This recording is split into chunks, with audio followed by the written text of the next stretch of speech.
What is going on, you guys? It's currently 2 a.m. here in the UK, and I am on my way to the Heathrow airport as we are heading off to Copenhagen. Alright everyone, so we have made it to the airport and it's currently 4 a.m. and to be honest, like I got here a bit early, so the security opens at 4:30 a.m. The flight is at 6:35 and hopefully we can enjoy the lounge just for 1 hour before the flight at 6:35. So yeah, I'm just waiting for the security to open. We're already checked in. Alright everyone, so we have now arrived here in Copenhagen and we're at the airport now. Immigration was really swift, it went by really quickly, even with the flight. I was just sitting at the front, so I got out really quickly. Now I'm heading towards the metro station so that I can make my way towards central Copenhagen. What I've seen so far on Google and on Maps, it's pretty straightforward. I think I just might need to change one train. So yeah, let's see what that's like. Alright everyone, so we have made it to the train station, which is just beneath the airport here at Copenhagen International Airport, and the process of getting the ticket was pretty straightforward. So you have a lot of kiosks at the airport as soon as you come out, and yeah, you can get a city pass or you can get a single ticket and you can just access the machines in English. And yeah, so even the attendants were really helpful. They could speak very well English, and yeah, they helped me. Got a 72-hour 4-day pass for 220 Danish kronos. I don't know what the conversion for that is. I will check that out, but yeah, I think that made a lot of sense for me since I will be traveling to a lot of places within a short span of time. So yeah, better to get that. And now I'm just waiting for the train. The train should be here in the next 10 minutes, and let's see what that experience is like. So we are now on the train, and so yeah, we're just waiting for the train to move towards the central station.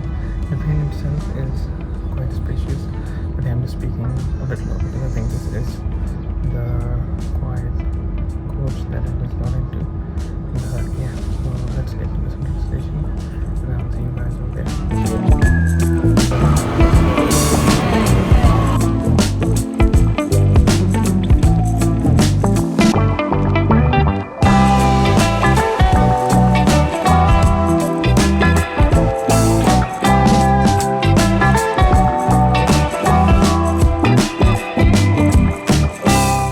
Alright everyone, so we are here now in the beautiful city of Copenhagen, and currently we are doing the day tour right now. The weather is a bit nicer. Hopefully it doesn't rain. So we've got a couple of places that I will be visiting throughout the day, and I'll show you guys what that is like. Overall the city looks pretty chill. It has a pretty nice vibes to it, and as I said, the itinerary is quite full. And there are other places that I would like to see throughout the day. So let me take you guys to the next stop.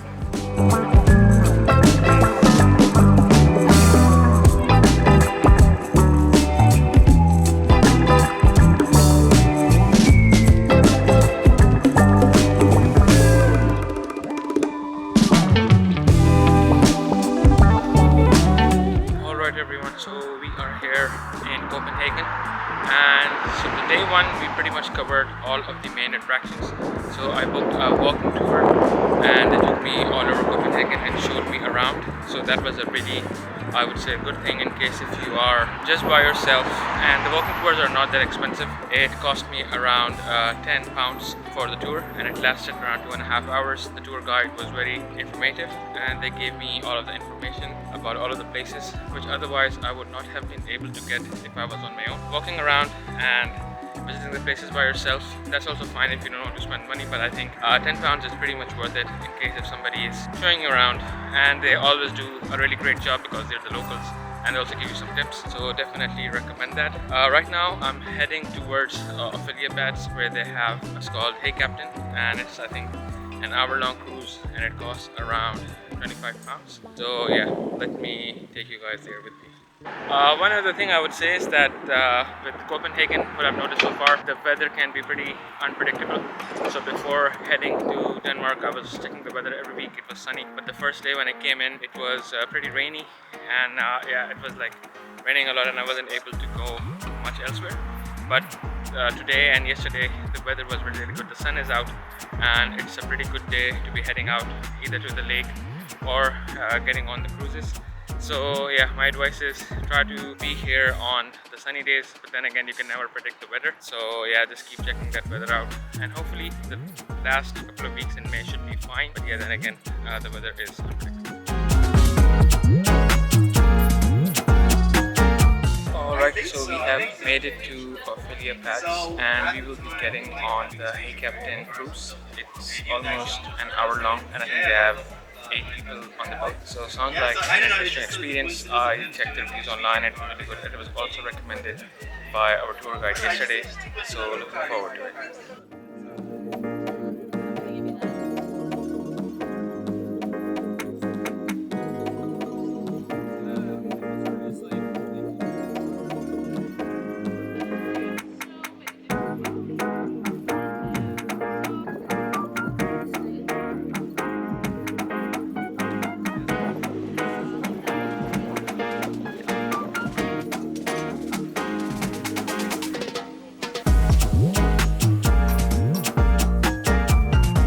Alright everyone, so we are here at the famous Frederick's Church here in Copenhagen, and this is one of the main attractions that you should definitely check out. If you have some time, make sure to go inside. They might have some cool stuff, but since I have to make a couple of more stops, so I'll be the second out from the outside looking at the architecture and then heading to the next stop.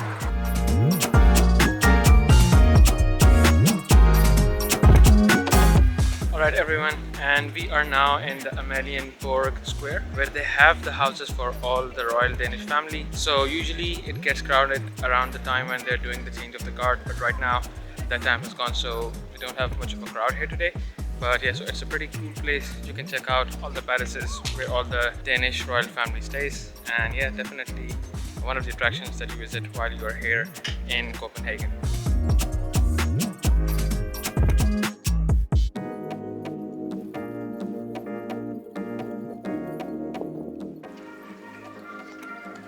So what is going on, you guys? Another day here in Denmark. Coming off the Hey Captain cruise from yesterday, I would definitely recommend it. It was a really great experience. It was more of a social experience, I would say, but yeah, not your typical cruise, but overall the weather was pretty amazing and the hosts themselves were pretty nice. So I would say for the price, and you also get free drinks on the cruise. So yeah, I would say definitely recommend it, especially if it's a sunny day like this one. Do check that out. Other than that, I've just been sightseeing. I haven't gotten a chance to go to the Tivoli Gardens. Maybe I don't think I'll be able to do that this time around, given that I'm a bit short on time. Yeah, but overall, really good experience so far. So from my experience so far, I would say that 2 to 3 days is plenty enough time to be in Copenhagen for. So that gives you enough time to cover pretty much all the main attractions. Also, everything is pretty close by. Everything is walkable within walking distance. It doesn't take you much more than an hour to get to the farthest place, and then you can start walking from there towards the city center, covering all the main attractions on the way. And you can also get the city public transport pass.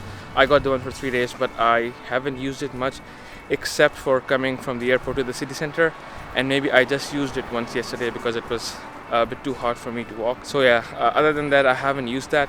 But that pass also works on all modes of transport like buses, trains, as well as the river buses. So if you don't want to take any sort of canal cruise, you can just go ahead and use your public transport card on the river buses. So that's also a good experience. It's just that it is without a tour guide, so nobody would dare to be telling you what sort of attractions you're passing through. And with a tour guide, it's always a good thing that they give you some insight, something that only locals would know. So again, that is, if that is the kind of thing that you are into, that is a really good experience. Other than that, the food in Copenhagen has been great, although not a lot of halal options, I would say. Mainly just the kebab shops, the Turkish shops. So yeah, I think people do get bored. Like personally, I do get bored of that after a couple of days. So in that sense, I would say the food was not that great when it comes to halal options, but they have their own Danish food and the Danish pastries. Of course, I would recommend that. especially for breakfast with your coffee. Again, a great experience. Other than that, every other restaurant has vegetarian options. So that is again, if you can't find any halal food, you can just go for those. And I did try the open Danish sandwiches, which were really good, I would say. And I took the fish option. So they gave me 4 sandwiches with salmon and I think 3 other kind of fish and shrimps.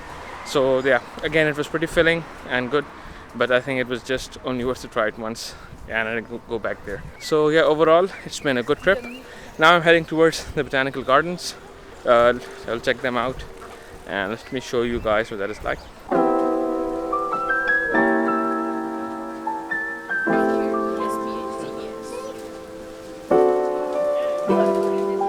Alright everyone, so I finally made it to the Juno bakery. It was almost an hour long walk, and then again I had to wait for another hour.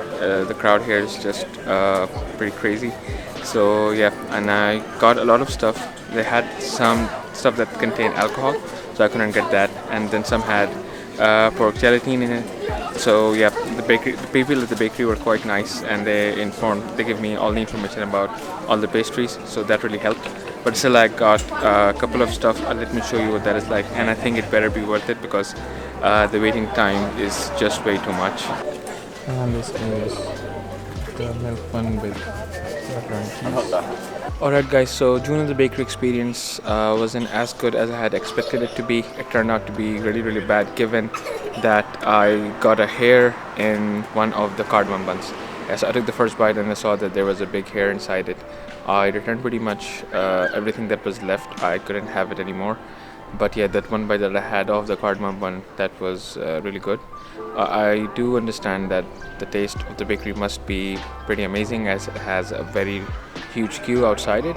But yeah, I think the quality was just compromised, given that they cannot handle the number of people that are visiting there. I don't think I can recommend the bakery, but it's up to you, like if you still want to try it. But for me, the quality was compromised, and yeah, not recommended.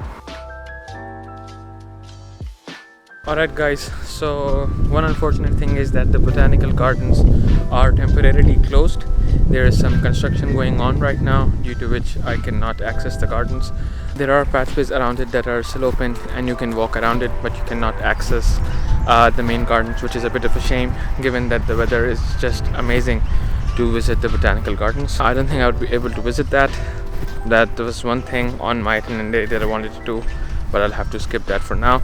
And I think these things are expected, because sometimes you would like to visit those places and there might be some construction going on, or due to some whatever reason it might be closed, and it is not updated, I would say, as efficiently on Google Maps as it should be. But yeah, so let's see how the rest of the day turns out. Alright everyone, so we have made it to the famous street of Stugget. So in case if you are in a mood for some shopping here in Copenhagen, so this is going to be your best spot. They have a lot of the main Danish retailers as well as some international brands. So in case if you are in a mood for some shopping, I would recommend for you to check this out. So let me show you guys what that is like.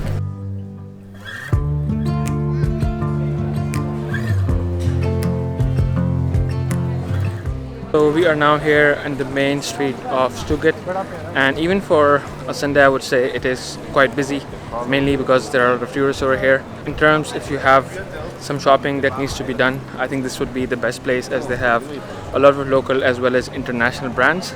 So do definitely check it out. In terms of the pricing, I think it is going to be somewhat expensive than what it is in the UK, but then again, I think if you're traveling back home, you can definitely claim your VAT back at the airport. So yeah, let's check it out.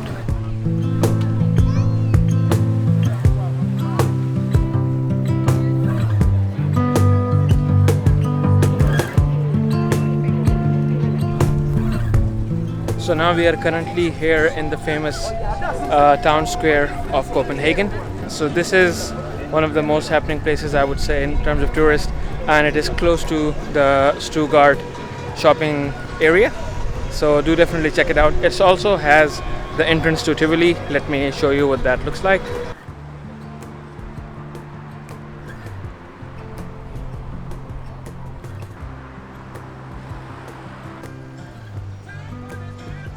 Alright everyone, so that brings us to the end of our Copenhagen journey. And again, I would say that for 2 to 3 days it was a really nice trip. But again, you can do with 4 to 5 as well, given that there are a lot of attractions that you can visit. And given the kind of traveler that you are, you might need maybe a couple of more days. But overall, it was an amazing trip, definitely recommended. I hope you guys are enjoying the travel vlog so far. And I have a couple of more European city travels coming up, so I'll be posting those here on my channel as well. And yeah, let me know in the comment section if you guys are enjoying the content, and I'll see you guys in the next one. Peace.